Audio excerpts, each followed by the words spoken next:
Hi అండి. ఈరోజైతే వర్షం పడుతుందని మా ఇంట్లో వేడివేడిగా సొరకాయ బూరెలు చేసుకున్నామండి. మా ఇంట్లో అందరూ చాలా ఇష్టంగా తింటారు.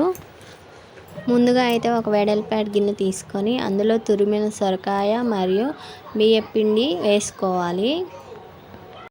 ఇలా వేసుకున్న తర్వాతకి అందులో కొన్ని పచ్చిమిర్చి, వెల్లిపాయలు మరియు జీలకర్ర,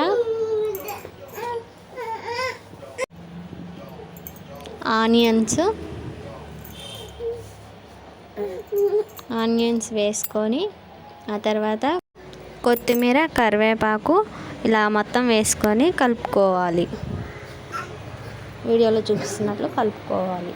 పిండి అనేది ముద్దగా రావడానికి లైట్గా వాటర్ పోసుకొని అందులో కొంచెం సాల్ట్ వేసుకోవాలి, రుచికి సరిపడా. ఇలా మొత్తాన్ని కలుపుతూ ఒక ముద్దలాగా చేసుకోవాలి. వీడియోలో చూపిస్తున్నట్లు కలుపుకోవాలి.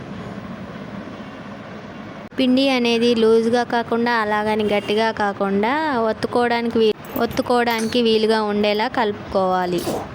ఆ తర్వాత చిన్న బాల్స్ లాగా చేసి మనం వాడుకుంటున్న కవర్ మీద కొంచెం ఆయిల్ అప్లై చేసి ఇలా అప్పలాగా చేసుకోవాలి, లేదా క్లాత్ మీద అయినా చేసుకోవచ్చు. ఇలా మొత్తం అప్పలన్నీ చేసుకున్న తర్వాతకి ఇలా మొత్తం అప్పలనేవి చేసుకోవాలి.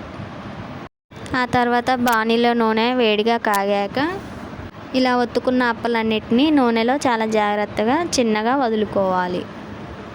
ఇలా రెండు వైపులుగా మంచిగా గోల్డెన్ కలర్ వచ్చే వరకు కాల్చుకొని ప్లేట్లోకి తీసుకుంటే వేడివేడి సొరకాయ బూరెలు అనేవి రెడీ.